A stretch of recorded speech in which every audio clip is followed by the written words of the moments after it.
Everything F1. Driven by fans, for the fans. The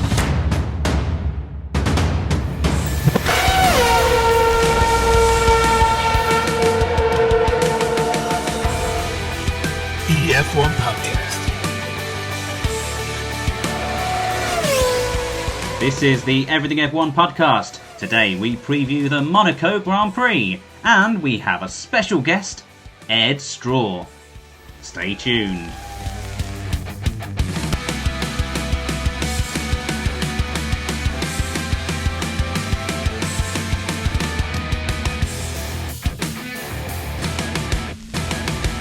Hello and welcome to the Everything F1 podcast with me, James Tiller. Today on my team we've got Spunge and we've got Sasha. Say hi guys, how are you doing?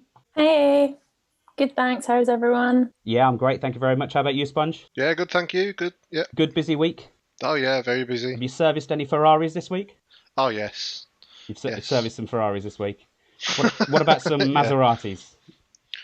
Even more Maseratis than Ferraris at the moment. They're all with problems, but there we go. No, never mind, eh? What a nice problem to have, though, eh? It's, working on those cars all day. Don't forget to like all of our social media channels. We're on Twitter, Instagram and Facebook. And don't forget YouTube.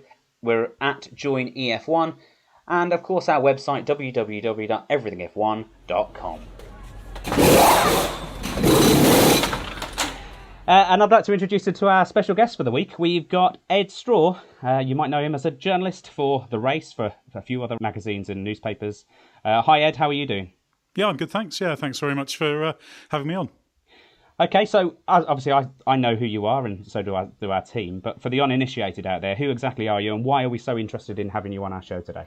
Well, the second question, I've got no idea, but I'll let you be the judge of your own motivations. But yeah, I'm a freelance Formula One journalist. Yeah, I do a lot of stuff for The Race, bits and pieces for Racer, the odd piece for Autocar. So I turn up here and there. So yeah, I've been doing motorsport journalism for quite a long time. I was at Autosport for many years for the first. Well, I've say first part for about 17, 18 years. So wow, yeah, been hanging around for a while.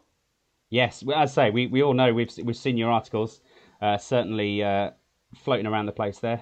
Sorry, I had a notification come up and it made a very loud noise. Yeah, so we do know who you are, and that's why we're here to talk about your career to date so far. But first, we're going to head into a Monaco race preview, because this is the race that we've got coming up at the weekend. So, we'll go to you first, Edd. What is so special about the Monaco Grand Prix?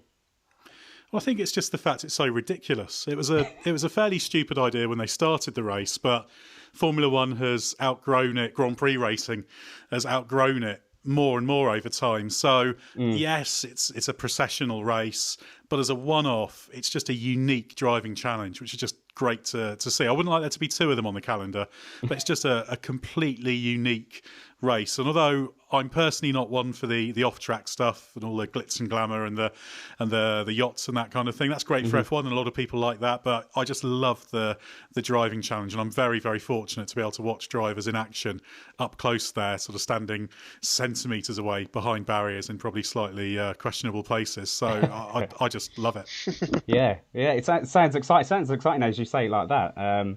And how many years have you been going to Monaco? Is this like your 20th Monaco Grand Prix? Have you kept account? Not quite that long. So I'll have done more than a decade's worth. I started covering Formula One full time in 2008. So I've done pretty much all of them since then. So yeah, wow. But it always feels new, because when you, just like the drivers have to kind of tune themselves in. When you first watch the cars, I always try and go out and watch them first practice. You just sort of have to remind yourself what it's like there in the close confines of the circuit. It is too small, and yet the drivers do amazing things around there. They do. It is a small circuit, isn't it, Sasha? The cars these days are huge in comparison to what they were all those years ago when it was maybe a bit more wheel to wheel. What are your opinions on the Monaco Grand Prix? Yeah, it's definitely a small track, tiny little minuscule places these cars have to get around, and you can kind of see why there's barely any overtakes at this race. As you said, it's probably not the most exciting race on the calendar, but I think, like Edd said, the glitz and the glam is what appeals to a lot of people. I know for sure out of my friends that don't necessarily keep in touch with F1, they don't follow it, that's the first race they think of. So it's just it is the top dog really when you don't necessarily know F1, but I think as F1 fans we know that it's not the top dog really. Yeah, it's called the jewel in the crown. So it really is more for the diamonds and the pearls rather than the actual racing on track itself. Spunge, let's go to you. You've obviously got an opinion on Monaco. Do you like it on the calendar? I know you have extreme thoughts sometimes. But no, I'm following the crowd here. I love it. I think it's great. Okay. I do love it. I love all of the corner names. They're just, if you go through all of the corner names at Monaco, it's like, I don't know, it's like stick them in lyrics to a symphony or something. It's brilliant. It just flows really well. Yeah. But I do think if they carry on extending it out into the sea, they're going to end up in Corsica soon. But I do maintain to this day that Monaco is the only track that drivers go round and they make the same noise as the engine. So literally like until they hit the wall, and then Well, there might be a bit of hitting the wall this weekend. We're probably expecting. Don't say it. We're probably expecting it from one driver in particular, but maybe we're being a bit too cruel because he's finished the last couple of races, hasn't he? So we can't really say too much about Voldemort, as some people are calling him. He who shall not be named. Mazepin. Let's start because we'll start from the back of the grid then. Are we expecting Mazepin to do well this weekend? Are you expecting him to finish the race, Ed? Well, I think that'll be his objective. He's been, I don't necessarily want to say disappointing, but given the mileage he has and what he's done in the junior formulas, not a megastar, but has been capable in F2 and F3. I've been a little bit underwhelmed with what he's done. He should have the experience to be doing better. So it's been a tough time for him. But yeah, for him, it's going to be a question of get round, chip away on your pace, and make sure you're there at the end. Obviously, it's not encouraging when you look at the last race, and he was, I think it was his first flying lap. He was in the gravel. So it's really not coming together for him. And yeah, understandably, he's getting an enormous amount of criticism for it. But it's tough for rookies. All the rookies are having difficulties to a greater or lesser extent. But yeah, Monaco, where you're not really comfortable with the car, you're not really in tune with it, you're not on top of it, and you're trying to play catch up, is not a great place to be. But with the amount of mileage he's had, done work with Mercedes in the past, Force India, I'd expected him to be not a superstar, but I'd expected him to kind of be competent and solid from the start, which he hasn't quite been. Yeah, we are laying this a lot on his shoulders, which rightfully or wrongly, he's had a bad kind of entrance to the sport. Is it him or is it the car? Because the car is such a dog anyway, but Mick is doing a kind of a better job in that car. So I don't know. What do you think? Yeah, I think Mick Schumacher shows what you can do with the right approach. He's working through methodically, chipping away at it, and he's getting some quite good mentions. You hear on the commentary on Sky Sports F1, you get people like Martin Brundle picking out that he's doing a good job, and he is doing a decent job. So I think that's the kind of template Mazepin needs to aspire to, but there's been a little bit too much of Mazepin not quite working in such a smooth way with the team and being in the wrong place at the wrong time. Sometimes he's been a little bit unfortunate with some of those qualifying blocking things. Sometimes he hasn't made the best decisions. All you can do in a Haas is kind of keep quiet and chip away, which is what Mick Schumacher's doing. Yeah. So yeah, there's something for Mazepin to learn from there. Yeah, there is. Yeah, I completely agree with you there. Well, let's move on to the Williams then. We're guessing the Williams is the next slowest, but I don't want to say that because I've got a soft spot for Williams, as probably a couple of us do here, being such an iconic team that they are. They're racing in their 750th race in Formula One this weekend, so that's a milestone that they're going to enjoy, hopefully, and there's going to be some kind of celebration over the weekend. Are you looking forward to seeing the Williams perform, Sasha, this weekend? Yeah, definitely. I think the Williams, all of us, like you said, probably do have a bit of a soft spot for them. They're a great British team. I would love to see them get back to their former glory days, but with George Russell in the car, I mean, the most that they can get at the moment is what he gets out of the car. And he's been performing pretty well. I mean, he's had a few unlucky spells, but if he could get into Q3 this weekend. Could you imagine the celebrations they would have? That would just be the cherry on top of the cake. I think that would make my Monaco Grand Prix on qualifying day. It would be sorted. I'd be happy. And but yeah, I mean, I would love to see them do well this weekend.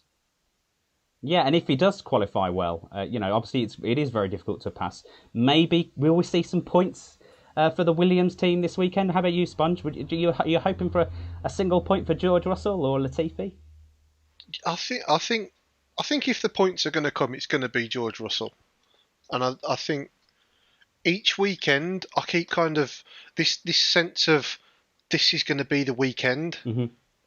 It keeps building, and then it doesn't come to pass. But yeah, I'm confident. I think if there's a bit of a to do ahead of them, I think they could capitalise on it. I'm just having a quick look at the weather in the hope that there might be a downpour on Saturday or Sunday to just like shake things up. But I don't think that's going to happen. So I think it'll be difficult. They're going to need a lot of favours in front of them, but fingers crossed. I always keep my fingers crossed for them because I'm the same as you. I do have quite a big soft spot for them. Okay, I don't want to move on from Williams just yet because I want to hear Edd's opinion on them. Obviously, they've such a storied past, and it's a great big number to achieve 750 races under their belt. What have you got to say about the Williams team? Yeah, remarkable staying power, you'd have to say, particularly in the past few years prior to the takeover. Obviously, they're back on the way up again, but they're very much in the very shallow start of that recovery. So the car is a little bit better than last year. Qualifying tends to be a strength, primarily because George Russell's very, very good at extracting the performance from it. And in steady conditions, when it's not too windy, it tends to work reasonably well. George Russell was really happy with the car in the Spanish Grand Prix itself. Other races have been a little bit tougher. He was happy with it in Imola before. What happened with Bottas, Bahrain and Portugal, not very happy with it because it was a little bit windier. So I think for Russell, it's going to be a question of if he can qualify well, at least get it into Q2. If he can start it around 13th, 12th, and even just hold position, you've got a good chance at Monaco. There'll be a few mishaps up front, and then it's just a question of making sure you get the strategy calls right and don't lose ground in terms of track position. And if you're a little bit further back, you can maybe take a gamble. So got a chance there. Obviously, Russell is a very high quality driver. Yeah, he's had a few misfortunes in races, some of his own making, but a driver with a huge amount of ability, as he showed when he got in the Mercedes last year. Yeah, absolutely. Yeah, he's certainly one for the future. We don't know whether he's going to be the next big British driver, because there's a couple of us in the team that think maybe Lando might even sneak in that number one kind of British driver spot. But certainly there's a great competition between the two in the future that we're looking forward to. Okay, so moving on to the Alphas then, the Alfa Romeo. Giovinazzi's been pretty kind of anonymous this year, hasn't he, Sasha? But Kimi Räikkönen might have a dip on his yacht at some point. What do you think? What do you think Alfa Romeo are going to get up to this weekend? I think that Antonio has had a fairly decent start to the season, but because he's in a car that's not sought after and no one really pays attention to it, it goes unseen. I think he has the potential, if they could get the strategy right, or if there was not some issues with the car, he could be pushing a lot further up the grid. As for Kimi, he just gets his head down and gets on with it, and if something goes wrong, he tries to win it back, and if he doesn't, he's not really bothered either way. But yeah, I think I would love to see Antonio do well and get a bit more recognition, to be honest. Yeah, so that's probably me then, not paying attention to him. So I'm probably too busy concentrating on the front 10. But yeah, Spunge, have you got anything to say about Kimi Räikkönen? Obviously, he's the veteran here. Is he going to make a mark this time in Monaco? No, I don't think so. I think we kind of we went through it last time we spoke about him. I don't think he's going to change. I don't think he has changed in the last few seasons. He's there until people tell him that they don't want him there. He's got his family there now, and he's like, understandably, he's like, the risks that he used to take when he was younger, he doesn't take them anymore. Doesn't take anything on the radio. He's like, I'm in my car. I'm having a Sunday drive. If you don't want me to do it anymore, then I won't do it anymore. But but if you want to keep on paying me, then I'll do it. It's fine, no problem. But yeah, he's no frills. He's 𝐾𝐫𝐢𝐯, isn't he? He is a no frills person. But do you agree with his sentiment, Ed? James's sentiment about 𝐾𝐫𝐢𝐯? I think, yeah, 𝐾𝐫𝐢𝐯, he's pretty decent in the races. He does lack that edge of speed. I do tend to think that if we're going to see something particularly special from Alfa Romeo, it's more likely to come from 𝐃𝐫𝐢𝐯. I'm inclined to agree with Sasha on 𝐃𝐫𝐢𝐯's performance. He's the guy this year who, if something goes wrong, it goes wrong. He's had tear-offs in brake ducts. He's had a pit stop where the team has tried and had to abort fitting a deflated tyre to the car. Yeah, he's had all sorts of problems. He had a pit stop problem in Bahrain. So I feel 𝐃𝐫𝐢𝐯's got a little bit of pace in his hand. But then again, Raikkonen is pretty strong around Monaco, so it's perhaps a place where his experience comes through. It's one of those cars, Alfa, that it's not very... It doesn't have so many peaks or troughs. It just sort of rumbles around where it is, which is good in some ways, but it also means it doesn't get the sort of the upswings that you see from a Williams, shall we say. So you quite often see them ending up 11th, 12th, 13th, 14th at the end of races, and often that's about par for the car. So, and I'll probably keep saying this, but it's going to come down to qualifying ultimately. 𝐃𝐫𝐢𝐯 has been the better qualifier. He's been ahead 3 times this year. Might well have been ahead in Imola as well, had Mazepin not made his move on him at the start of the final Q1 lap. So, yeah, I wouldn't necessarily bet the farm on them, but I think if it's going to be something special in terms of really quick qualifying performance, it'd be a 𝐃𝐫𝐢𝐯. But I'm not. This is one of those ones where 𝐾𝐫𝐢𝑯's experience could come through. So I've done some spectacular bet hedging there, you could say.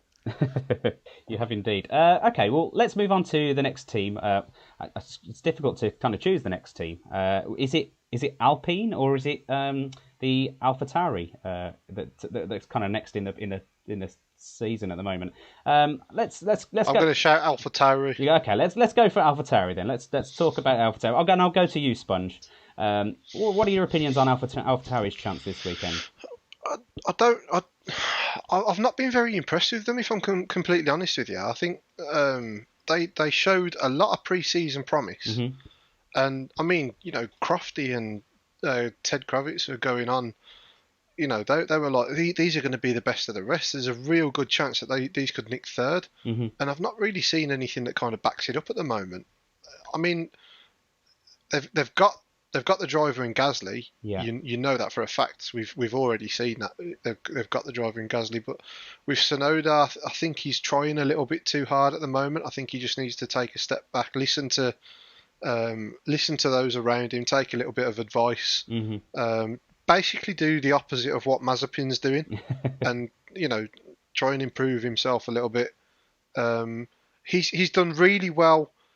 In some of the races so far, in terms of he's gone in, he's been bold, he's done a lot of overtaking, but I think he's kind of wound himself up a little bit from them performances, and he's like, right, I've got to carry this on, I've got to go for these gaps, I've got to go for this, and he's like, just take a step back and just go forward step by step, just.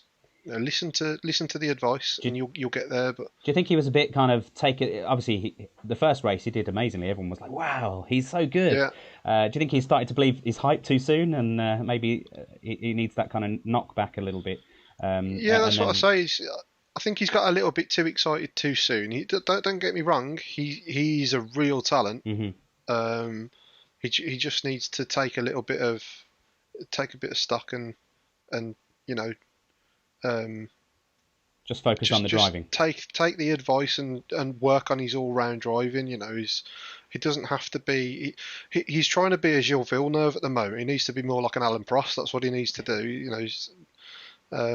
So yeah, but I mean the team in general. I don't know whether they're still trying to get used to the cars or whether they're there's something not quite right. They had a bit of bad luck the first couple of races. They've not really looked like kicking on too much since then either. So I think this last season does expose teams that don't necessarily kick on too much.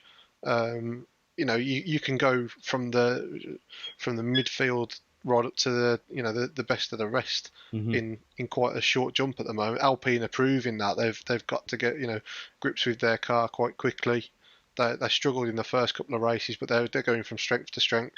And I think teams like AlphaTauri, they were there. They had some bad luck, but they've not carried on. They've not kicked on forward, and they're kind of being left behind a little bit now. So it'll be interesting. I think they're just a bit of a. They're more of a question at the moment than being able to give you an answer. It's like, what are they going to do? I don't know. They could go either way. They could carry on going backwards, or they could all of a sudden everything could click and they could go to where everybody was kind of predicting that they would be. So yeah, it's just a case of wait and see, I think. I saw you nodding your head, Ed.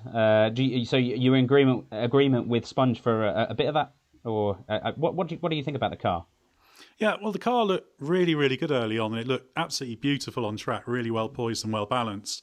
But I think what we've seen over the last couple of weekends is that probably Bahrain and Imola were two circuits that flattered the car historically, actually. So if you look at last year, the AlphaTauri went well there as well. So perhaps we're seeing a little bit more the real level, because they look right up there in that group with Ferrari and McLaren in the first two races, and then they've slipped back, and of course they failed to capitalise. In Bahrain, Gasly made the mistake, hit the back of Ricciardo, which ruined his race, and at Imola they made the slightly curious call to start on wets. They tried to back out of it and get onto intermediates, but it was too late by the time they tried to do it. So they wasted their chances the first two races, and then it's getting harder now, so they've left quite a few points on the table. I'm not sure Monaco is going to be great though, because the car's not particularly strong in the slower speed stuff. So I don't think this is going to be a great weekend for them.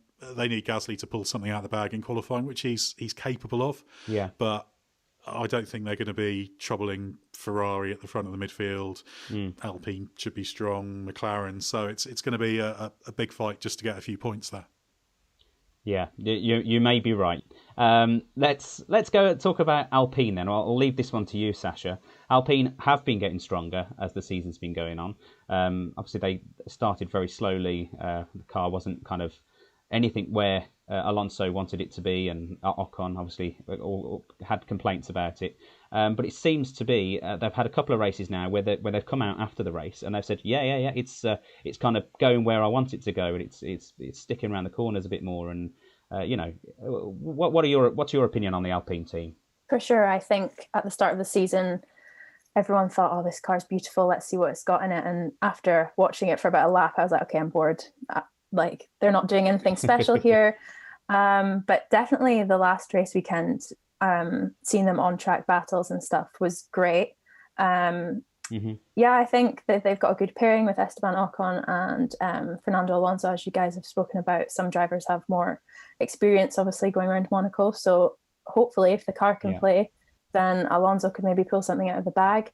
And I think I have a bit of a soft spot for Esteban Ocon, but I think he could pull something out of the bag. He's a bit of a dark horse, really. So, like you said, it's just a waiting game. With Monaco, you just don't know until qualifying. So a crucial time is Saturday, and we will be watching eagerly to see what happens. Okay, let's move forward then, down further towards the front.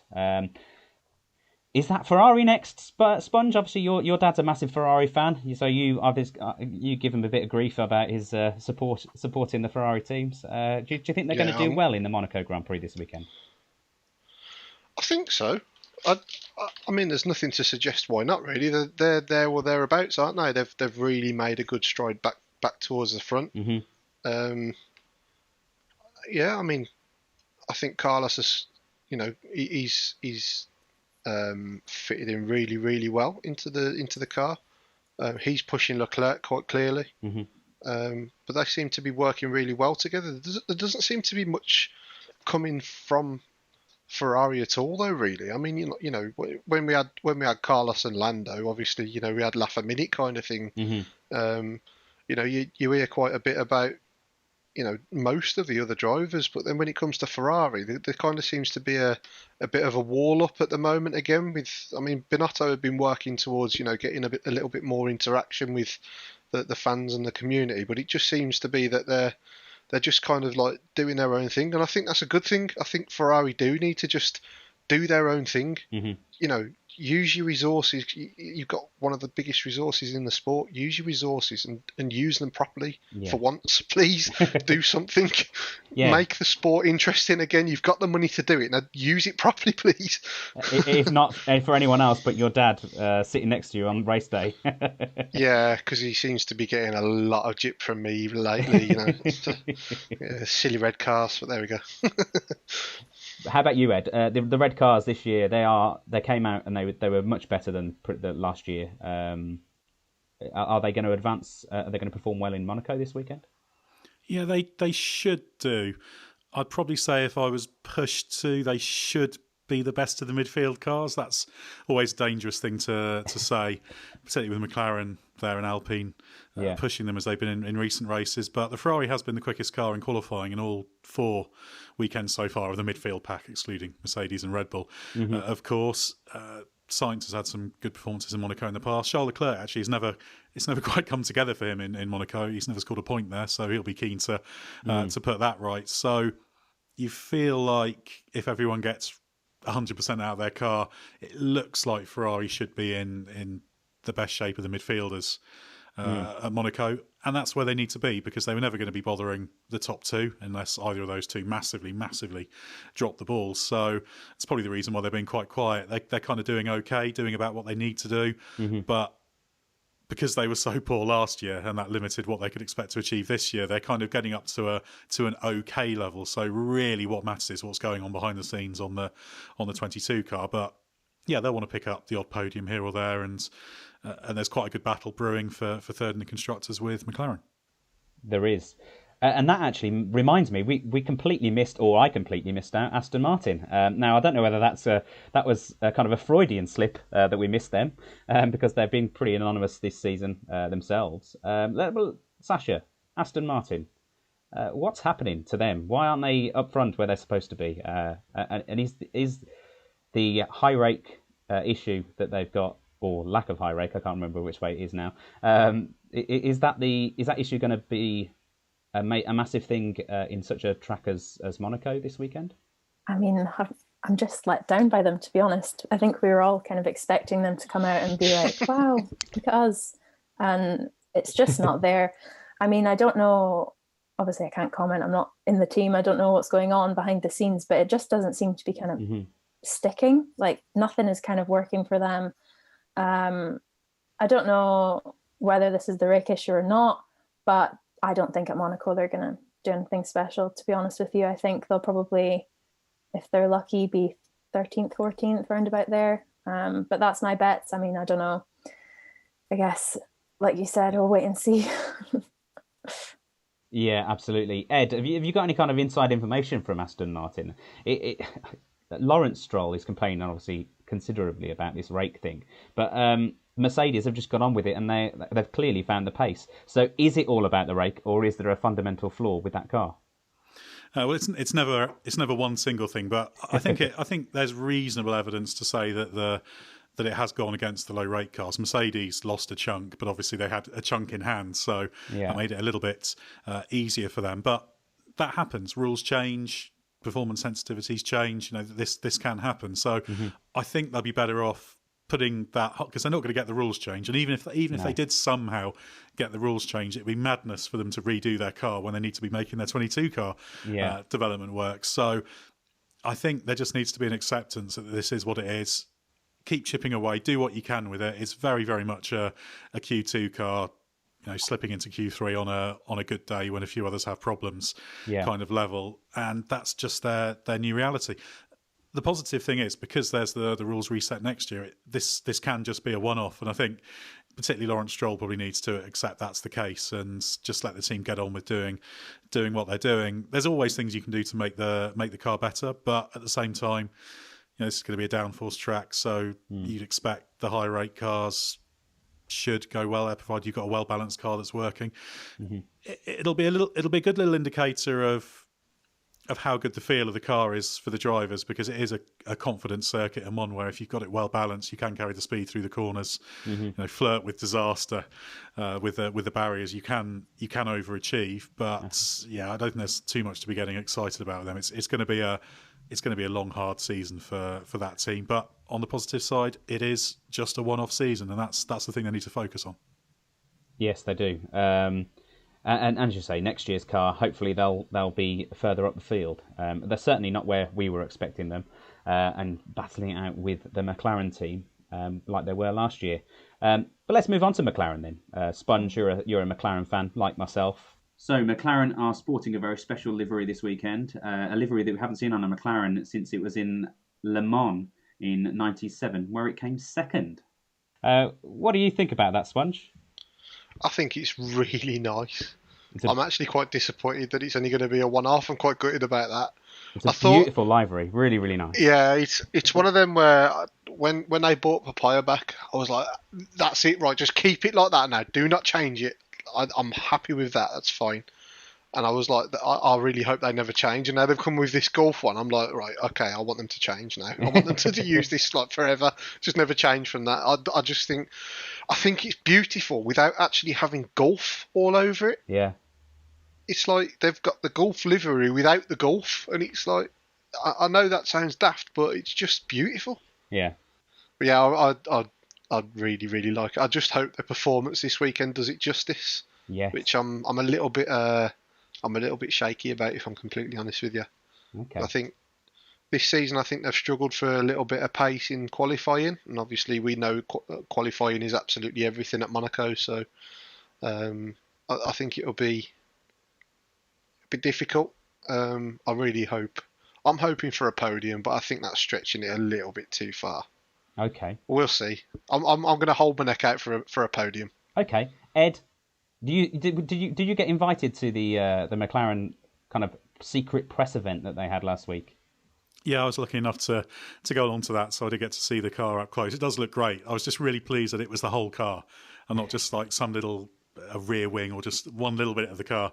Yeah, as a Golf, they've gone the whole hog with it, and it's great because it's an iconic livery. So I think that'll look really good on track. Yeah, as to whether it can be one of their stronger weekends, it is going to be fairly tough.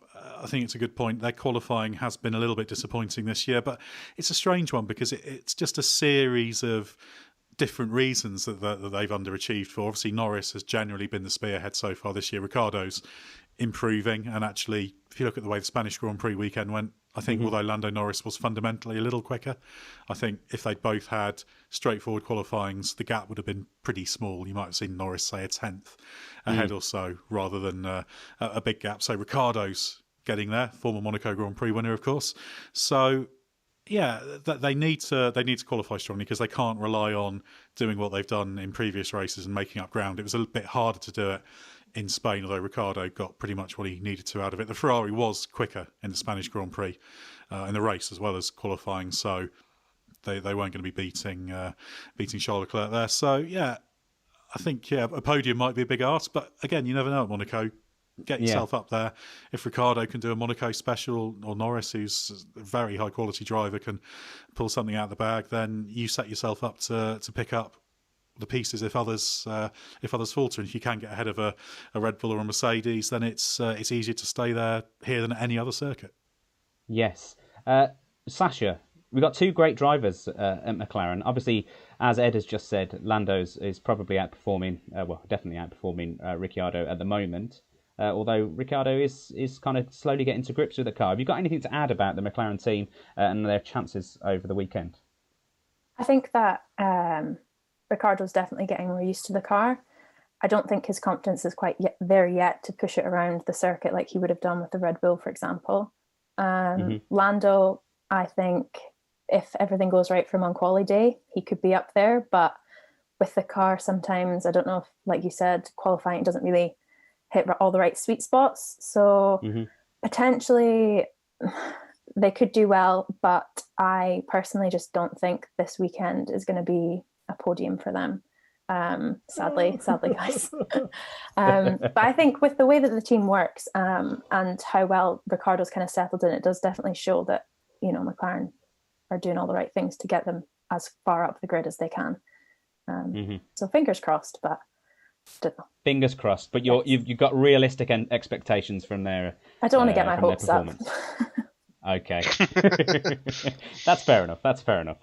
Okay, well, let's talk about the top two teams. It's very hard to say, very difficult to kind of say. I want to speak about Mercedes next, really, but because I wanted Red Bull to be stronger this year, even though I support kind of the British drivers and teams, and obviously it's a German team, but they are based in Britain. But we're going to have to talk about Red Bull first because they are behind the Mercedes team. So, James, Spunge, sorry, what do you think? What's going on with Red Bull this weekend? Do you think they're definitely going to want to come out strong, but are they going to be able to manage it?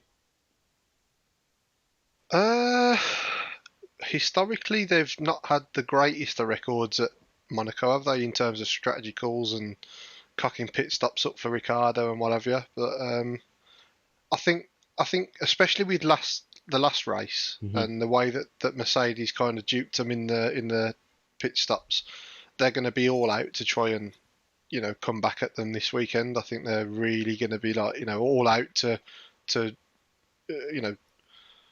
fastest in practice, fastest in qualifying, get the win sewn up. I'm gonna make a prediction right now that this will be the weekend that we see the fireworks start between Max and Lewis. Okay. I think they've both proved that they don't want to give an inch so far, and they've both kind of stayed within them kind of lines of this is what's acceptable. But they've both had a little bit of they've had somewhere to go when the other ones shut them out. They've had somewhere to go. At Monaco, you have nowhere to go whatsoever, and if you leave your car in somewhere that they're not going to let you go, then someone's going to come off. I think this could be the weekend. Okay, well, we've been saying this all year so far that we are expecting some fireworks between Max Verstappen and Lewis Hamilton. Do you agree, Ed, that it might be this weekend that we get to see that? It certainly could be. There's going to be a irresistible force, a movable object moment eventually, isn't there? And if they try to do it here, then there's very little room to get away with it. So we've seen 4 battles between them on track in 4 races so far. So they're going to be in each other's vicinity in Monaco. And of course, last time we had a Monaco Grand Prix, they did have a bit of a battle. There was a bit of contact near the end when Verstappen launched that move. So there's a bit of history there as well. So it's going to be close. I think the great thing is that it's really small margins are making a difference in that, Mercedes have won 3, Red Bull have won 1. Spain was Mercedes territory. Bahrain was Red Bull territory. Imola and Portugal, with a few little twists of fate, one way or the other, could have gone the other way to the way they did go, which is the great thing this season. And Monaco, on paper, should be Red Bull territory, but because it's so close and it's just these little things that make the difference, down to the drivers nailing it, track conditions, what the weather's like, all these things, and the decisions that are made strategically, anything can make a difference and cause the swing between the two, which is why this season's so great. So while Mercedes overall have done the better job, I think it's still close. It's within those sort of error bars of the swings of what goes on, which is great. So who do you think is going to perform best out of the Red Bulls then? Is it clearly going to be Max, or is Checo going to have a good weekend this weekend, do you think? I think Checo should have he's got a good chance of having his best weekend in a Red Bull so far. I'd still be putting my money on Verstappen because he's going to be your guy in qualifying. And Perez, he's a perfectly capable qualifier, but he's not a superstar in qualifying. He is the man for the race. Yeah. But he could have a strong weekend. But I think Max will be the driver I'd be putting my money on.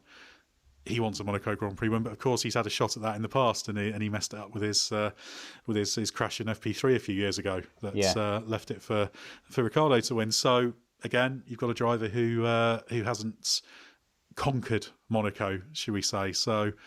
Yeah, interesting. Perez does fancy his chances, though. He seems to be... He's gradually getting more at one with the car, so he's got a chance. He's had some success at Monaco in the past, so he'll at least be hoping to get that podium. Yes, absolutely. And he needs to, really, and they need to kind of take it to the Mercedes, and they really need to kind of stamp their authority on the weekend and take home maximum points, because, this championship, as you say, it's close, but Mercedes are doing... their absolute best to make sure that they are kind of eking themselves ahead of the Red Bull team. Let's talk about the Mercedes team then. You're a Lewis Hamilton fan, aren't you, Sasha? So are you hoping to see him on the top step this weekend, or do you want the competition to kind of go on further and see some nice close battles between them and the Red Bull team? I feel like I shouldn't say this on the podcast because then everyone will know that I want Lewis to come second in quali so that we can see him trying to overtake Max. I just think as a fan of the sport, that's so much more fun and exciting to watch. And if Lewis, obviously he is the greatest of all time in my opinion, but if he is as great as everyone is saying, then he should be able to get past Max. And I think what better chance to show off your skills and, kind of say to everyone, look, I can do it and you need to give me more credit than to do it at Monaco. I would love for this battle to go on for more than for the rest of the season.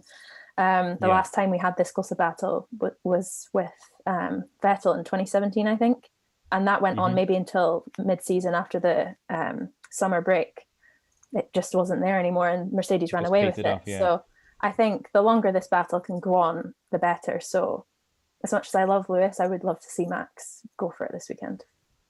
There you go. There's a soundbite. We're going to record that and then we're going to send it to Lewis Hamilton and say, your number one fan has... we won't, don't worry. Spunge, let's go to you about Mercedes. Do you think... what about their second driver? I shouldn't call him a second driver because he won't like being called a second driver, but he quite clearly at the moment is performing like a second driver. You're right. We should call him their 10th driver. So what... he's I don't know. I said it before a couple of podcasts ago. I don't know what's happened with Bottas this season. I really don't.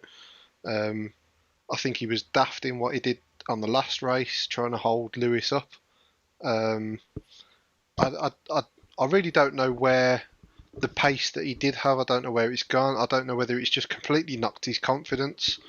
I don't know. He's kind of.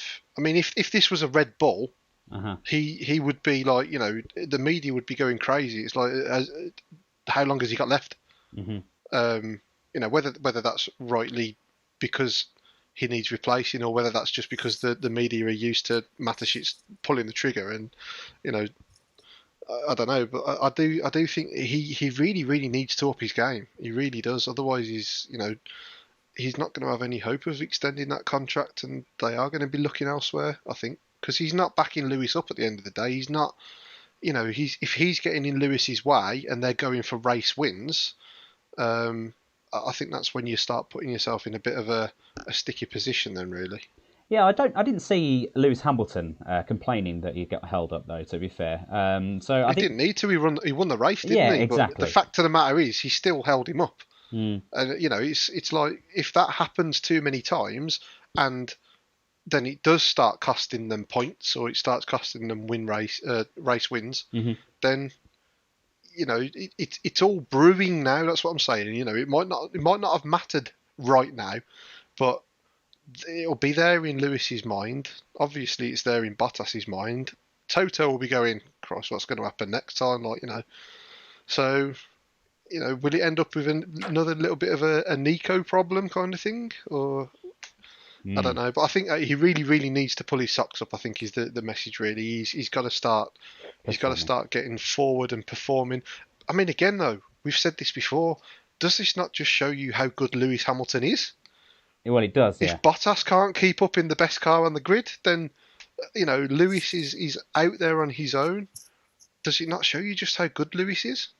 It does, and as I say, we're hoping that it's a close battle between Max and Lewis. But have you got any inside information on Bottas, Ed? What's been your kind of feel for Bottas this year? He just hasn't been performing to the level that he had previous seasons. Previously he's come out all guns blazing, start of the season, performed really well and pushed Lewis as much as he possibly could. This year it's a bit lacklustre. Yeah, that's certainly what he's tried to do. It hasn't quite worked out. I think there have been a few weekends which have played to his weaknesses. He's not the most adaptable driver in race conditions, not the best at tyre management. Lewis Hamilton's very good at this, so you get races like Bahrain and Portugal that aren't great Bottas territory. Imola was struggling with tyre warm-up. Both the Mercedes drivers were, but Hamilton dealt with it better, and that was what actually left him vulnerable to that Russell attack that obviously went wrong for both of them. Yeah, and then that moment in Spain was a bit needless because it did cost Hamilton some time, and it allowed Verstappen to pull a few tenths on Hamilton on a lap where Hamilton would have taken a big chunk of time out of him. So there was kind of a small, if utterly futile, point being made there. I think the fundamental problem is, as has been alluded to, he's not the first driver to end up as teammate to an absolute great driver.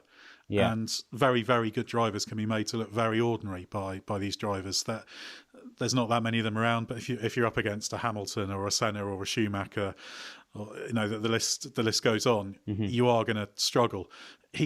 There've been moments where he's kind of partly done the number 2 job reasonably well. He's at least been there, which Perez hasn't a great deal. Yeah, and that was significant in Spain because Perez really needed to be up there, at least in Hamilton's pit stop window. So Mercedes had to think again about the strategy. Bottas has at least been there, but then you look at a race like Portugal that sums it up in that he was there.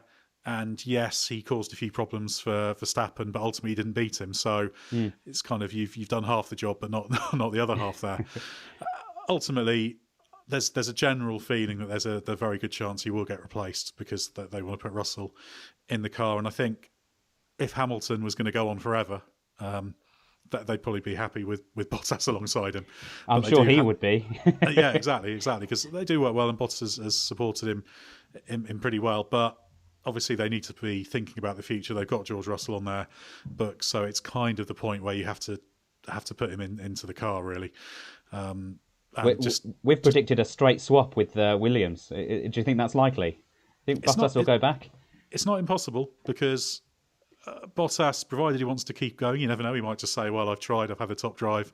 I'm gonna walk away now." But you'd think he'd probably want to carry on. And Williams it wouldn't be your first choice of where to go, but upwardly mobile. He's been there before. It could be an interesting opportunity for him, especially with the fact that because there was so much change in the driver market last year, there's not going to be a huge amount of opportunities for him. So that could well happen. But Bottas at the moment, he's the incumbent. He's just got to do his best every weekend. We know how quick he can be. He did show that in qualifying in Portugal with the pole. It's just he couldn't hold on to it in the race. But there's very much the battle of the number ones and the battle of number twos this year. Yeah. And that's the positive for Bottas. He has done a better job than Perez, but of course Perez has the justification that he's feeling his way in a Red Bull. I always think the first block of 4 races, that's kind of your not completely free, but that's your adapting time, shall we say. Yeah. So now we're at the point where we'll see those number twos become more important. And I think we could see a number of races this year where Bottas and Perez are genuinely significant in the lead battle beyond just trying to take points off their teammate's title rival or nab the fastest lap point. Yes. Let me go down the vital statistics of the Monaco Grand Prix. It's obviously called the Circuit de Monaco. Its length is 3.337 kilometres, total race distance of 260.286 kilometres. We're getting 78 laps this weekend, and the lap record is currently held by Max Verstappen, who beat that record in 2018, and he did that in 1 minute 14.260 seconds. Let's make predictions then, because that's the last thing we do, and it's always a bit of a fun thing. Let's go to Sasha first. Ladies first. We want your first, second, third. If you think there's going to be a DNF, who do you think is going to go first? And then how many finishers of the race? Okay, so I'm not going to be too bold here, but I'm going to go first Hamilton, second Max, third would love to say Charles. Wow, yeah. Maybe that is a bit bold. DNF. Gonna say Tsunoda because I think he might put it into the wall because he's trying too hard. Then finishers. Well, let's go for like 16. I think the rookies might, just overcook it a little bit. Yeah. Okay, Spunge. Same question for you. First, second, third. DNF and how many finishers? First DNF and then how many finishers? I'm going to go completely left field as I usually do. One of them's got to come off one time. So I'm going to say Perez first. I'm going to say Bottas second. And I'm going to say Lando third or Ricciardo third. I'm going to say DNFs are going to be Hamilton and Verstappen because we're going to get the fireworks. I'm predicting, hopefully, fingers crossed. And ladies and gentlemen, by the way, if we do get the fireworks, then next week will be called Monaco Madness, and will be about 8 hours of us going, whose fault was it then? How many finishers then? And then what was it? Finishers, let's go for 17. Okay. And to our guest as well, Ed, what do you think this weekend? First, second, third, finishers and first DNF, if there is going to be one. Well, it's quite difficult to follow that particularly spectacular prediction. So I'm going to go completely the other way. That would be a great race if it did happen. Yeah, I hope it does happen. I'm going to go the other way and just be really boring, which is my way, and go with Verstappen, Hamilton. I'll go for Perez to get his first podium. Finishers 15. Let's go with that. And first retirement, I'm going to go for Pierre Gasly purely because AlphaTauri have had a few reliability problems, and there's always a chance anyone can end up in the wall, and he might want to make up a few places early on, given that car's not going to be the best. That's not particularly a reflection on his problems. Obviously, the obvious one to go for is going to be Mazepin, but he should be able to be sensible and cautious at the back. That's my theory there. What about you, Tiller? Okay, I'm going to predict. I'm going to go Verstappen. I'm going to go Lewis Hamilton, and then I'm going to say. Do you know Danny Rick's performed quite well there? I'm going to say Danny Rick. So yeah, first DNF. I'm going to go for the obvious Mazza spin, and then finishers. I'm probably going to go quite low. I'm going to say like 13. I'm going to say there's going to be a few offs. 13. So we'll note those down, and we'll see who gets closest, and we'll announce that on the next week's show. That's pretty much all we need to talk about for the Monaco Grand Prix. We can shift over to the news now. Anything that's obviously come out this week, which hasn't really been much, apart from the calendar reshuffle. We've already mentioned the McLaren Gulf livery during the Monaco preview itself, and the Williams 750th Grand Prix. So yeah, all that we've got to talk about in the news is the calendar reshuffle. Obviously, that means the Turkish Grand Prix dropped off the calendar.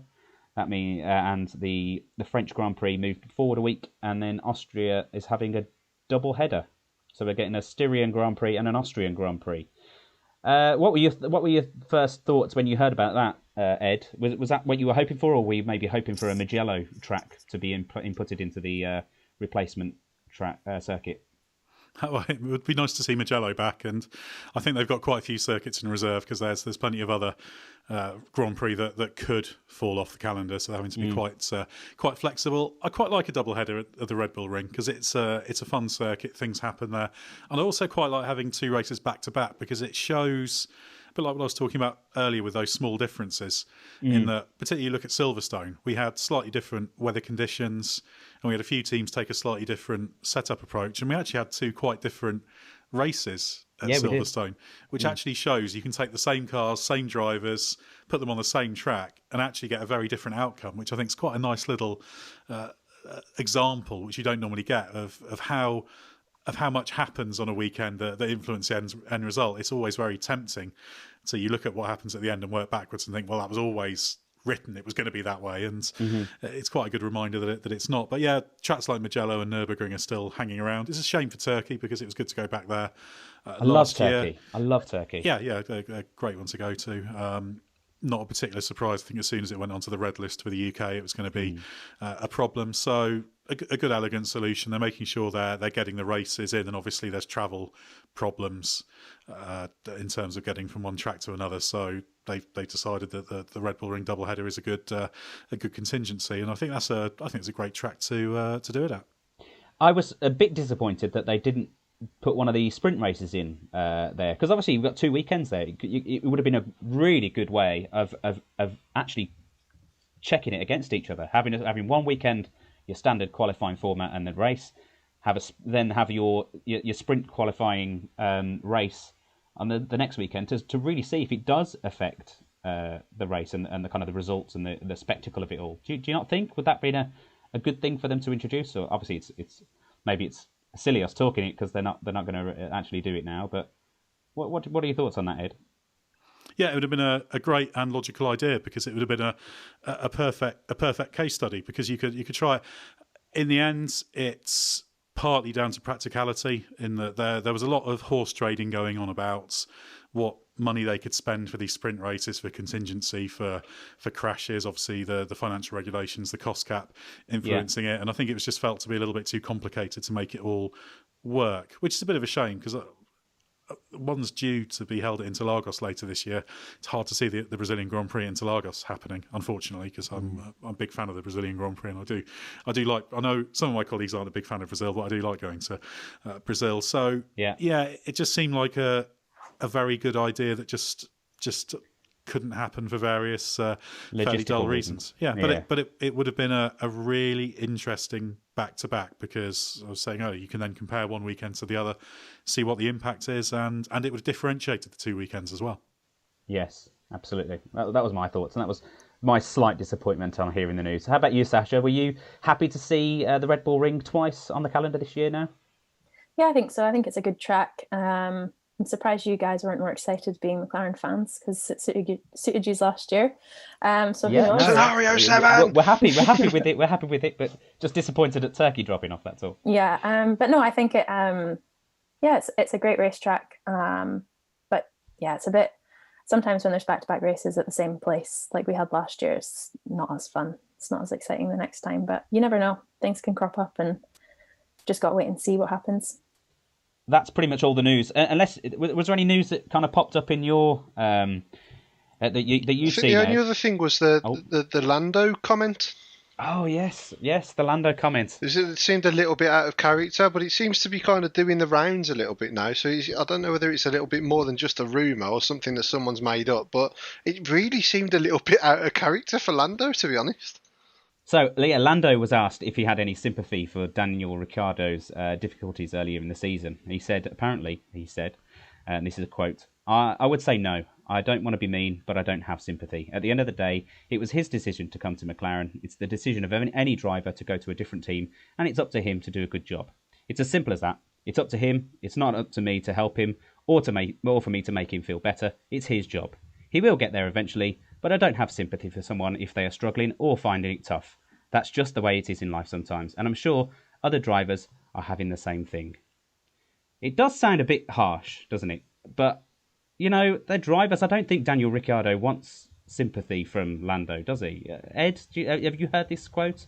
Have you seen it doing the rounds?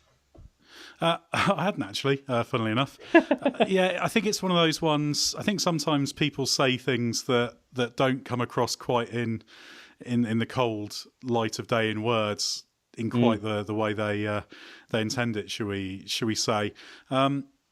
He was asked about sympathy, so I think probably the point he's making is that, well, it's not our job to be sympathetic. As far as I understand it, he's working well with Ricciardo, so it's not like he's sort of refusing to help and say, no, you work it out. I think he's probably just stating a reality. And ultimately, from Norris's perspective, it's his job to capitalise on the fact that he's the incumbent driver, and for the sake of his career, he wants to outperform Ricciardo. That's the strange duality, isn't it, you get in motorsport, and particularly Formula One, where you've got two drivers in a team. The first person you're compared against is your teammate. So I think that's probably Lando saying probably pretty much what he thinks. Obviously, all these drivers have a little bit of edge there as well. But he's probably just being honest, really, in that, I'm not going to be sympathetic. We'll work together, but it ultimately only the driver can drive the car. They can collaborate, but Lando can't make Daniel Ricciardo any quicker other than just by working normally with the team. Yeah, and it could be a bit of gamesmanship, a bit of mind games. So we've seen that, obviously, historically, Sasha, between teammates. Do you think it maybe is a bit of gamesmanship, kind of trying to get into each other's head, trying to maybe throw him off a little bit of balance so they go into a weekend stronger with the edge? Personally, I don't think that Lando will have meant it quite how it comes off. I think he's been caught out a few times recently and been quite unlucky with the way he said things, and I guess he'll come to learn that as he progresses through the sport and has a bit more background knowledge on how to kind of act in front of the cameras and answering to questions correctly. But I don't think he will have meant it in a harsh way. I think it's maybe just come across with the specific words that he's chosen. Like Ed said, it's probably he's just answering the question in the wrong sort of way with the wrong sort of words, and it's come across badly. But I don't know. I mean, I agree with what he said.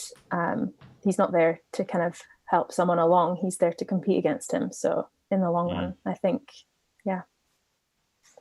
Okay. Well, that's all the news that we've got. Have you got any kind of news that's hiding that maybe we should know, Ed? That's either going to release soon, or can you share anything? Well, nothing specific. I'm quite interested to see how the flexi wing stuff plays out, and that's going to be a slightly longer term thing because the modified flexi wing tests don't come in immediately. It's going to be kind of middle of June that they kick in. So there's there'll be a lot of talk about that in Monaco, and this sort of thing's always interesting because everybody is trying to do this sort of thing to a certain extent. Yeah. And then when it flares up, often it's about Red Bull, but sometimes it's about Ferrari, sometimes it's about other teams. It's all part of the kind of pantomime and politics. It'll be interesting to see what people have to say in Monaco about that. I'm sure Red Bull will say, no, we're compliant and it won't be a problem. Mercedes will probably say something different. So that'll be a fun little sideshow. But I'm most interested to see if there's any discernible impact on the performance patterns down the line. It's not going to turn the Red Bull from a very good race-winning car into an also-ran. That's for sure. It's just another one of these small little details that makes a difference. Have you seen the side-by-side video clip? There's one doing the rounds on YouTube at the moment where it's side-by-side with a Mercedes rear wing. It does move. See it. Yeah. I mean, they'll all move to an extent, and the great skill is getting it to move in a controllable way. Get it moving when you want it to, not too far, not with any structural problems. That's a very difficult thing to do because you can't do it by any mechanical trickery. You can't put in springs or this kind of thing or hydraulic systems. It has to be done if you're doing it, and even then, you're technically not meant to be doing it, but. If you can pass the load tests, that's the key. The interesting thing is that the FIA have said they'll be looking at footage for anything anomalous, but then it comes down to how much is anomalous, because if you look at those sort of rear wing views, you'll see varying levels of flex, and like I say, they're all doing it. So yeah, it's part of the kind of kickabout fun in the background. And flexi wings flares up every now and again because it's always a thing. There's always ways you can gain by doing this, and Red Bull happen to be very, very good at this, and I don't mean that in a negative way. It is part of the game. Yeah, 𝐼𝐸𝐸 being their designer. I'm actually in the middle of his autobiography at the moment, so it's quite interesting looking at all these different things that do get introduced, and obviously now having that kind of information about how he's actually targeted that in the past. It's quite interesting. And you make an interesting point to make sure we do bring that up, and look forward to hearing all the pundits on Sky and Channel 4 having their take on it over the weekend. Okay. Do you think the prospect of the fact that Max is so close to Lewis, and that might be down to the flexi wing, do you think that might influence the FIA to say, all right, you carry on. We're happy with that because we're getting quite a good battle here, so yeah, we won't do anything for now. Do you think Red Bull will take a nice big envelope to the FIA? Probably. That sort of thing is all part of the game. Not quite that explicitly, but it all plays a part, certainly. Absolutely. Okay, well we'll look forward to seeing how that kind of plays out over the next few races then.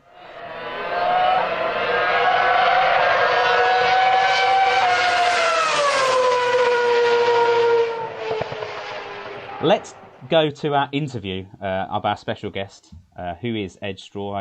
You've obviously heard his voice giving his opinions on Monaco. Ed, you've obviously been a journalist for a while now. Did you start off...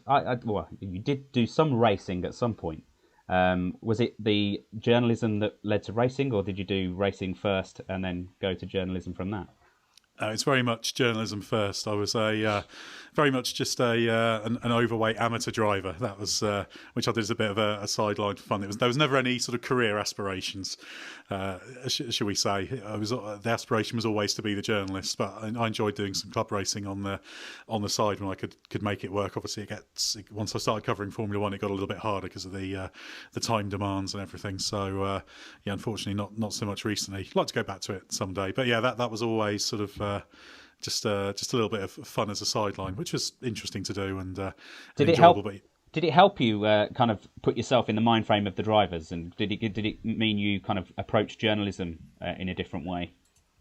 It certainly has an influence. I'm not one of these people who says you have to have done it, and it would be rather arrogant of me to say I've done it when I'm talking about covering Formula One, because obviously what I did was at a incomprehensibly lower level. But yeah, it does feed into your kind of knowledge and understanding, and if nothing else, just realizing how hard it is as well. To even at that level, the really good people are really good, and then you kind of go up level by level to the point where your Lewis Hamiltons and your Max Verstappens are absurdly good.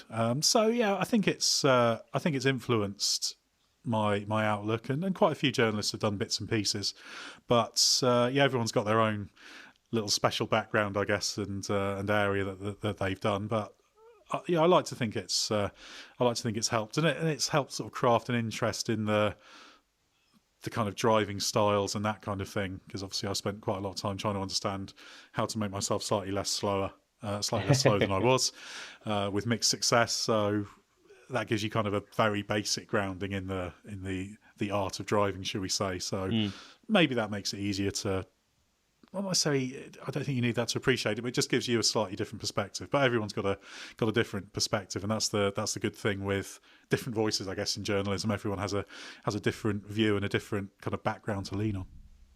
Yeah. So we'll go into your journalistic career then. Did you come straight out of university and or school or whatever and go, you know what, I'm going to go to autosport and become an F1 journalist, or did you have to start kind of small or kind of at your local kind of journalism or whatever like that? How did it happen for you? Well, I was fairly fortunate. It was at a time where you could you can still do it, but it was still at a time when we were just transitioning into the point where the proper journalism qualifications were starting to become not essential but really valuable, and that means that many of the people who started their careers after me are far more qualified to do it than I am. But I did an English and American literature degree, to be precise, and yeah, my aspiration was specifically I wanted to work for Autosport, and I thought I'd have to start in something non-specialist, but I was quite lucky just applying for some jobs randomly. I applied on spec to Autosport and Motorsport News. Motorsport News at that time was also owned by Haymarket, which then owned Autosport. So I did a bit of work experience in Motorsport News, did a bit of Autosport, and that became a job. So quite fortunate, really, to do that, and that gave me the opportunity to do everything right from the ground up. So I started off as editorial assistant, so that's very much your bottom level, but doing lots of different things: national racing, international racing, Formula One, edited the mag, editor-in-chief. So I was really fortunate to be able to do so much, and that also allowed me to get into kind of multimedia stuff as well as digital journalism branched out. When I started, it was very much written. It was Autosport was a magazine that had a sort of small website on the side as it was, but gradually that balance shifted over time, and that's been an interesting thing to live through as well. Yeah, absolutely. I can imagine. Obviously, you were all vying for the magazine. I think it was Glenn when we had him on the show. He said, you know, we're all trying to get onto the clambering to get onto the magazine, and then clambering to get back onto the internet in recent years. So I'm guessing you've probably gone through the same sort of process as Glenn in that sort of sense. Yeah, it's swung, hasn't it? It was very much the magazine. In fact, I remember the first time I met Glenn, he came in on work experience when I think I was the editor of the national section. So I remember him meeting him then, and obviously I've worked with him at Autosport and still at the race. But the objective shifts. It was very much fully magazine focused. When I became editor of the magazine, which is at a point when Glenn was editor of the web, it was very much about trying to further integrate things and make things work that way. Then I, as editor-in-chief, had sort of oversight of both. So yeah, the print mag is very much a part of the armoury of St Autosport, and obviously print mags. I still have a great love for print magazines and print publications, and there are still some very good ones out there. Obviously, Autosport's still going strong, but yeah, I also enjoy the way things evolve, and I'd never have thought that doing podcasts, and obviously we do videos with the race as well, be they voiceover videos or discussion videos, website, loads of different stuff, and it's all the same fundamental skill set, because it's all trying to understand what's going on and telling stories. And for me, I've always liked to try and understand what's happened, and it's got to build the detail, shall we say.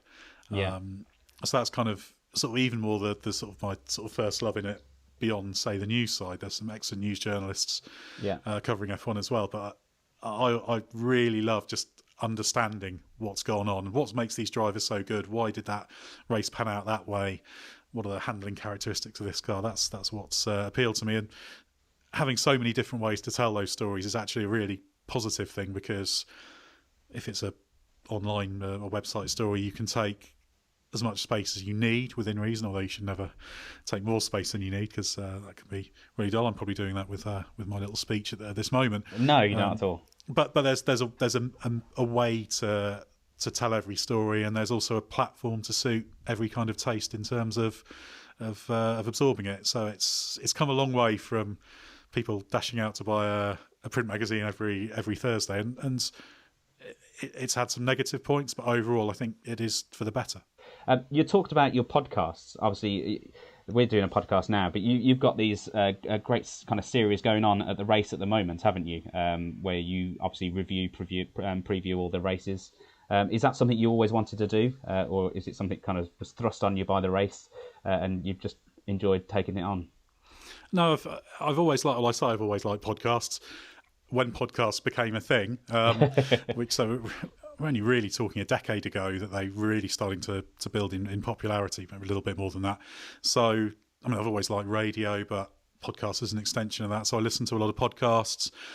In Autosport, we did podcasts on and off. They'd sort of flare up. We'd have podcast series, but it was never really consistent. But there were some really good podcasts done, and in fact, hosted by the late Henry Hope Frost. We had a few kind of Autosport podcasts launched, and then there was a point, it's probably about 2016, where I started doing the Autosport podcast, just doing it rather than recording it kind of properly in a proper studio. Did it a little bit more portably with kind of our own equipment and at races and that kind of thing. So yeah, that was something I enjoyed doing, and then it was just logical to kind of keep doing it with the race. So yeah, the Race F1 podcast. Very enjoyable to do that with Scott Mitchell and Mark Hughes, and all. You have Gary Anderson on there sometimes we let Glenn Freeman on even. So yeah, I do enjoy the podcast formats, partly because it just allows me to ramble on endlessly, but it's also a good way to get that added depth, and I think it also, probably more than anything, it communicates what different journalists or commentators or whatever are about, shall we say, that I think when you see things written down, you obviously a well-crafted piece will communicate the point, but you get a little bit of extra character and understand what perspectives people are coming from, because it's all about different perspectives, isn't it? That's sure. Obviously everyone on this podcast has a slightly different perspective, which is why everybody has something to say that can be a little bit different and offer a little bit of different insight. So yeah, I just enjoy podcasting, and I'd crop up sometimes on the retro podcast. We do bring back V10s, which I think you spoke to Glenn about, which is Glenn's project. He hosts that. So yeah, and that's why I'm always happy to turn up on podcasts such as yours. Great. Well, we might tap you up again later in the season then. Let's talk about your early career then. When you first started F1 journalism, were you a bit kind of starstruck, going from being a fan to kind of being this, journalist and actually asking these celebrities, really, Formula One drivers, questions, that sort of thing? Yeah, I'm not sure about starstruck. It's an interesting one, because I did obviously a number of years covering other categories with Autosport, and I wouldn't at that point, because my aspiration wasn't specifically to do F1 journalism, it was to do motorsport journalism and work for Autosport. Right. And I'd have probably, if you'd asked me in 2005, I'd have probably said, no, I don't need to do F1, I'll do whatever indefinitely. And then, obviously, when there was an F1 opportunity came up, I was actually trying to persuade someone else that it was a good idea for them to go to it. And I found my arguments were actually quite persuasive. And I thought, actually, perhaps that's just something I should do. And then, because it's quite kind of cut off F1, you're not quite sure what it's going to be like. But then I quite quickly realised it's just a big racing paddock, really. Yeah, the checks are bigger, and there's a few areas where the egos are bigger, although I would say there's some competition for that. But ultimately, it is about racing. People are there to compete. So it is, fundamentally, there's not a real difference at its core between a Formula One paddock and a low-end club level racing paddock, because it's still driven by that desire and that enthusiasm. Yeah, the stakes are higher, but I was interested to see just sort of how similar it was really, and so I wasn't sure how I'd get on with it, but dropped into it, and it seemed to work well, and so I'm still hanging around all these years later. Yeah, Sash, have you got a question for Edd today? Yeah, so you mentioned that you enjoyed racing yourself in the past. So my question would be, who would be your dream team? Who would be your dream teammate? And what would be your favourite race to win? Oh, that's a good question. Well, the last one's the easiest one. The one that I would always, as a driver, love to win is Le Mans. Obviously not got very close to that. The closest I've got did almost win the 2CV 24 hours one year. We finished third in the end, but oh wow, probably should have won. But I like the kind of teamwork aspect and the multiple drivers and that kind of thing. And so that was always, if you sort of say you can have your fancy winning any race, it would be Le Mans. I mean, in terms of, I guess if you're talking about teammates, the thing that always fascinates me is seeing what makes the absolute great drivers great and what makes the drivers who are sort of the second tier, who are great on their day but not every day. What's the difference? I find that interesting. So any kind of great driver to be up against. So if you could shoehorn me into a Formula One car alongside Lewis Hamilton, I would see in even more detail just how he was far and away on a completely different planet to what I was doing, because it's always interesting to see the best, isn't it? So, and maybe if you were going to use a time machine, perhaps someone like Jackie Stewart would be fascinating to see up close. I think he's a driver of immense quality. Yeah, and if you're having a debate about the greatest, he's in there with Hamilton, Senna, and a handful of others. Clark. I'll try and name them all there to avoid condemning people by omission. So that would be interesting. And best team. Well, I'm going to go a little bit personal on this one, because there's a team in the British Touring Car Championship, Speedworks Motorsport, who I did drive for. I was there when they started it. Okay. I got pole position for their first ever race, not in the BTCC, just in humble Mazda MX-5 racing, but they're great people. They've achieved amazing things. Mainly after I ceased to be involved, funnily enough. But, so I'll always watch BTCC, partly because it's very, very good, but also partly to see how they're getting on, because obviously they're a Works Toyota team. So there's a personal reason for that one. So I've got a slightly strange thing where I'm winning Le Mans in a touring car run by Speedworks Motorsport alongside Lewis Hamilton and Jackie Stewart. So I've definitely come up with an interesting fantasy world there. That sounds like a good race. It does. Spunge, have you got a question for Edd today? So from your obviously your you've been kind of inside Formula One for quite a while. You've been kind of alongside it. Where do you think the sport stands now? I mean, you mentioned things like BTCC there. I mean, the last few seasons of BTCC have been just absolute. They've just been fireworks all the way through. They've been really, really good. They had a bit of a lull, didn't they, with BTCC? But they've come back, an absolute storm. I mean, where do you think that we stand with Formula One now? Are we kind of like drifting from where we need to be, specifically with the access to the sport? Where for example, IndyCar and other sports are really kicking on and making that experience really good. Where do you see Formula One now, and where do you see it going? Yeah, I think in terms of that access, there's always areas that can be improved. It's always difficult when you're kind of the big show, shall we say. And obviously Formula One is hugely popular, so it's just not practical to let people into paddocks, because you'd have people they are working areas, shall we say. I often liken it to, you don't let people into the Man United dressing room, shall we say, for want of an argument. That said, that doesn't mean that you don't need to do better. And obviously Formula One, it's very expensive to go to. It's expensive even to watch if you want to subscribe to Sky in the UK or F1 TV in an appropriate country, which is a bit of a problem. So I think in terms of that accessibility, that's kind of the priority, finding ways to get people to be able to engage with it, and not at a a vast spend. You want people, if there's people who want to spend money on it and can, great, but you also want to get that foundation of people who can enjoy it and appreciate it. In the wider sense, I guess they do need to make the on-track product better, which they're trying to do with the 2022 rules.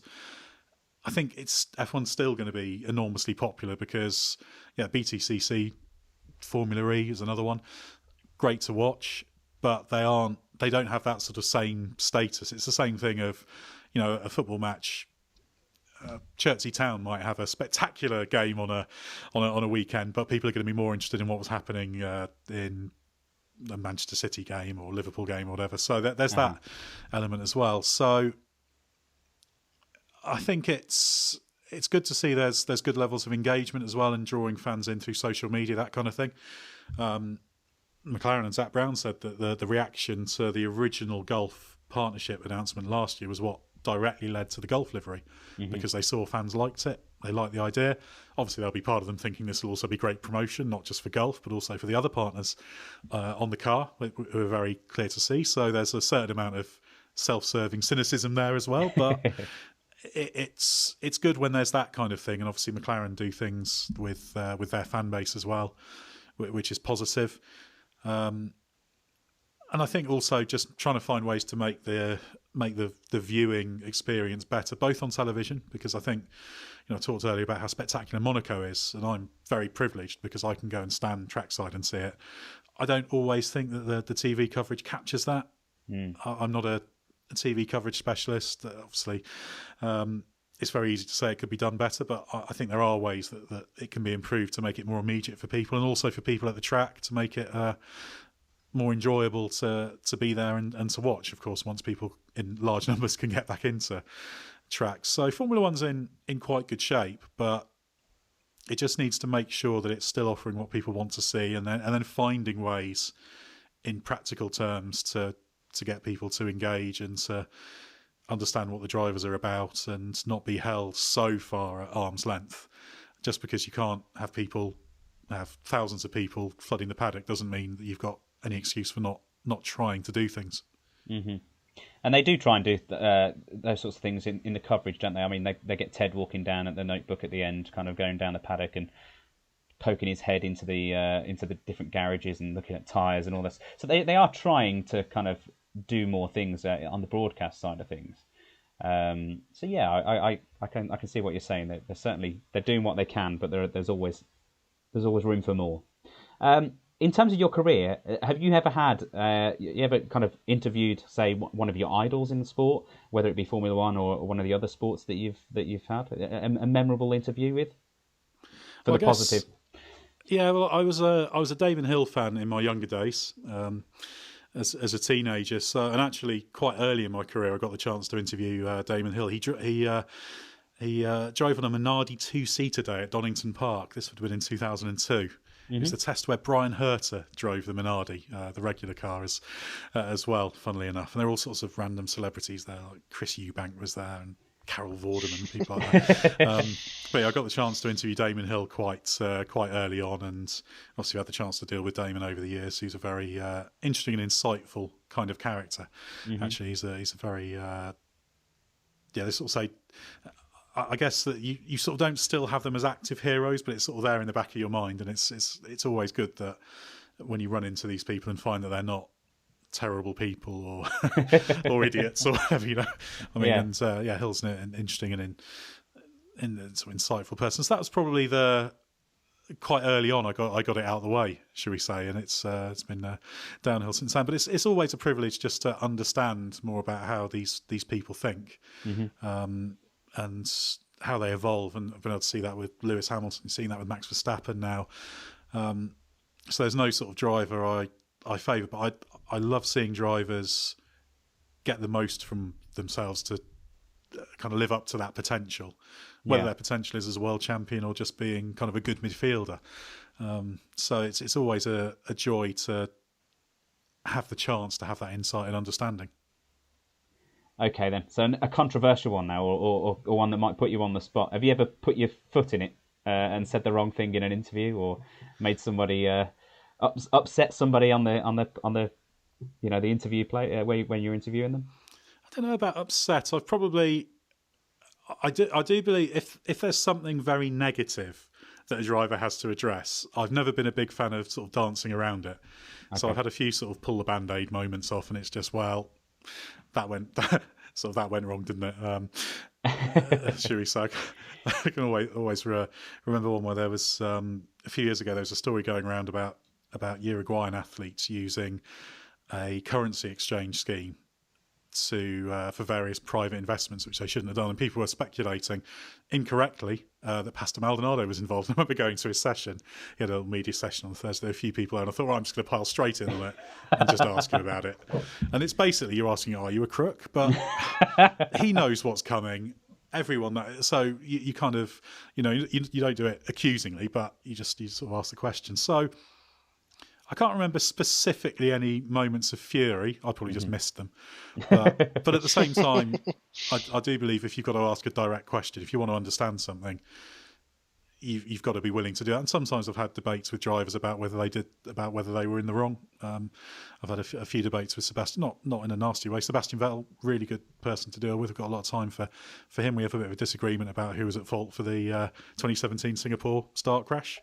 Okay. I think it was largely at his door. He doesn't in the same way, but it's great to be able to have a civilized conversation about it, shall we say. So I'm sure I've been cursed by some of them. I'm sure when I've written things or whatever, they've been furious, but obviously it's a different dynamic. My job's to kind of say what I see. They'll want support, and the last thing they want is people criticising their errors, or perhaps occasionally criticising them unfairly, as sure inevitably there'll be mistakes made along the way. But yeah, I've never got into a massive fight with someone, should we say? But I've always believed that if a driver or someone in a team or whatever has a problem, certainly I'd rather go and speak to them about it and kind of discuss it, shall we say? Yeah, because it'll never. You don't try and do it out of spite or anything. But who knows? There could be a great long list of offences I've caused people, and I was just too insensitive and blind to notice. Well, I suppose you've got to go in with for your job, haven't you? You've got to ask those questions for the people that want to read about them. So, in essence, you can't be sensitive to that sort of thing, I guess. Yeah, I mean, and to be honest, there's not a huge amount of occasions where you have to be too aggressive or forceful, but. Sometimes if there's something very obvious and negative to ask, you just got to dive in with it. Okay, so you told us that you're heading off to Monaco tomorrow. What's your weekend going to look like then? Obviously, it's a bit different over in Monaco, and you have your free practice on Thursday, and obviously different things going on. But how busy are you going to be over the weekend? Yeah, it's always a strange one, Monaco, and it'll be extra strange, obviously, in COVID times. It's got the added bonus of just printing out various documentation that you need to get across the border, because I'll be staying just to the west in France. So you've got a border crossing each day, and you've got to be able to prove you're allowed to be in Monaco, and make sure you've got all your COVID test certificates and that kind of thing. But yeah, Monaco's a strange one. It'll probably be a more normal race this year, simply because obviously paddock access is very restricted. Yeah. So there'll be more time in the media centre than there normally is. It's a very cramped paddock there, so it's always a difficult one to catch up with people and run into them, because most circuits, as you see on TV, you've got a nice big wide paddock to hang around in and just have chats with people you run into. Monaco, it's a little bit harder, but yeah, it'll be a bit more normal. I always make sure I try and watch a few sessions from trackside, right? Which there's always time to do, because that's one of the things I always do on race weekends. But Monaco, yeah, it's just extra special. You can watch at the swimming pool. I've watched the first lap of the race there a few times, because it's quite easy to get back to the media centre from there. So you can watch the first 10 laps, and it's absolutely amazing to be able to see 20 or however many Formula One cars going through there on the opening lap. Every now and again, just pop into the tunnel, just have a listen to remind myself what it's like. Try not to do that too often, though.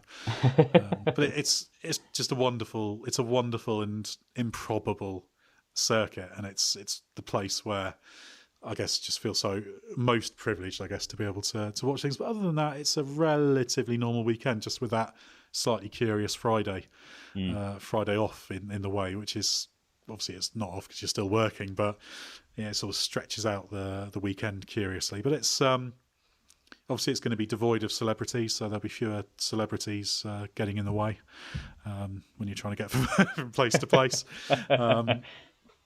But yeah, I mean, Monaco's Monaco, and I'm sure they'll put on a good show, whatever happens. And it sounds like there's going to be a reasonable number of fans in the grandstands, which is encouraging. I'm sure there'll be loads of people clinging to the hills to get a bit of a view of it. So it'll be the most normal Grand Prix we've had since 2019, ultimately.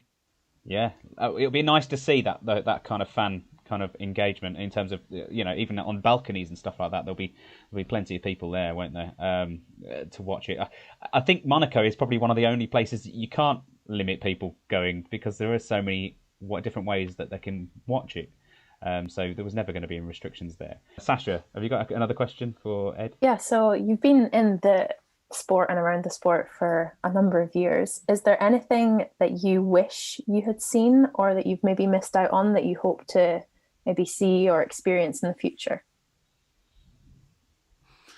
That's a good question. Well, I guess just purely from a motorsport perspective, something I haven't seen that's relatively easy to see. I'd love to get to the Bathurst 1000. That's something I've not had the chance to see. I've been fortunate enough to get to, obviously, a lot of Grand Prix, to the Macau Grand Prix, to the Indy 500. So Bathurst probably top of the bucket list in that regard. I guess in terms of a slightly less prosaic thing, I'd like to see a little bit more in Formula One, just a little bit more championship battles, shall we say, which I think we're getting this year.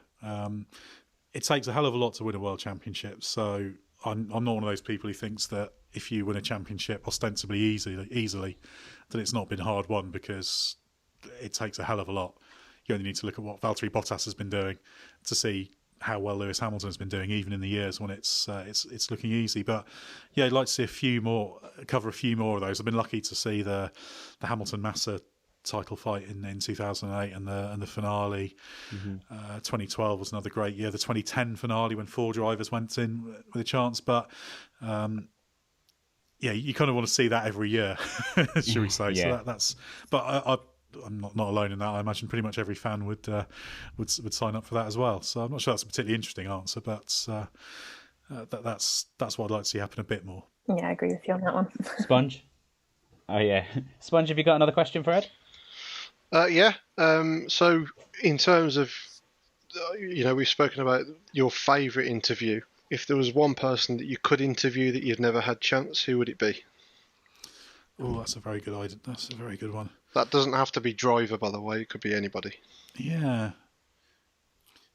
I'd be fascinated to, because I'm always interested in, I've spoken a lot about drivers, but I'm always interested in the technical side. And I'm not a technical expert by any means, but I try and understand it. And one of the things you'll find is a lot of the people who work on the technical side are quite good at explaining it, and always like it when people try and take an interest and try and understand what's quite complex. But it would be fascinating to interview. Obviously, he was passed away long before I started in Formula One, but Colin Chapman, I think, would be the really interesting one, because there's so many myths about him, about motivations, how he balanced up the safety of cars, that kind of thing, the innovation. So I think he'd be really interesting to kind of dig into and try and get an understanding of, and you get some great stories out of him as well. So someone like that would be fascinating. And yeah, often the best interviews actually are with people like that, people like Adrian Newey, Patrick Head, to name a few. And actually, they don't even need to be the sort of superstar names. A lot of these guys, technical directors, are just really interesting people who have very interesting insights to offer. I'm lucky enough, for a long time, I've worked with Gary Anderson, former Jordan technical director, who I've learned a huge amount from, and it's just hugely interesting to be able to tap up these people and learn from them. But yeah, Chapman, I guess, is someone who, we didn't kind of have that period at the end of his career when he was able to reflect on it a great deal. So I think he'd be the interesting one if I had a time machine to jump in and have a chat to. It's been really great having you, and we would love to have you again in the future. So if you'd come along again, maybe towards the end of the season, to evaluate maybe a race, we'd love that, if that's something you'd want to do in the future. Yeah, as long as your listenership doesn't go too down as a result of this one, I'll be happy to turn up again. I can guarantee it won't. But thank you very much for coming to speak to us today. And I hope you enjoy the weekend in Monaco and get some good stories. Who are you putting your money on this year?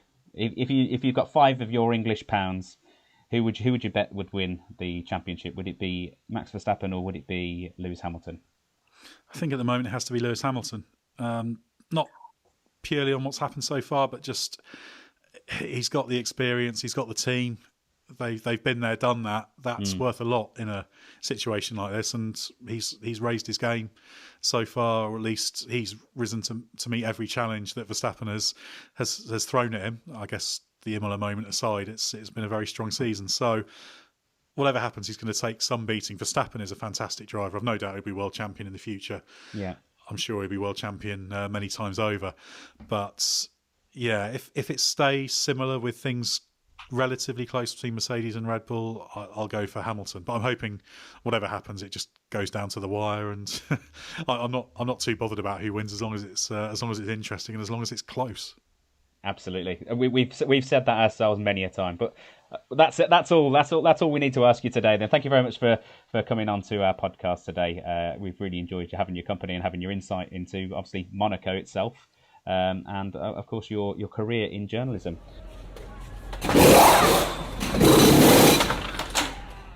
That's all that's left for me to say. Thank you very much for tuning in to our fans. If you want to find us online, we are everythingf1.com. We're on all social medias. We're on Facebook, Twitter, Instagram, YouTube. We've got a Discord server, and they're all at the handle at @joinef1. Did you want to promote anything from your side of the web, Ed? Oh, we've got to take a promotion opportunity. I guess because it's a podcast, just on the off chance you found me vaguely interesting, subscribe to the Race F1 podcast. I've also got 2 colleagues, Scott Mitchell and Mark Hughes, and sometimes Gary Anderson you can listen to on that as well. So, yeah, we review each race and cover what's going on in Formula One. So if you'd like another podcast to listen to, then you can find that where you find your podcasts. Brilliant. Well, thank you very much for coming to speak to us today. Thank you to Sasha. Thank you to Spunge for being our Everything F1 team this week. And thank you very much for myself. We will speak to you next week, where hopefully we've got an interview with 𝐃𝐫𝐢𝐯𝐶, who also works with the race. So we'll speak to you then. Bye-bye.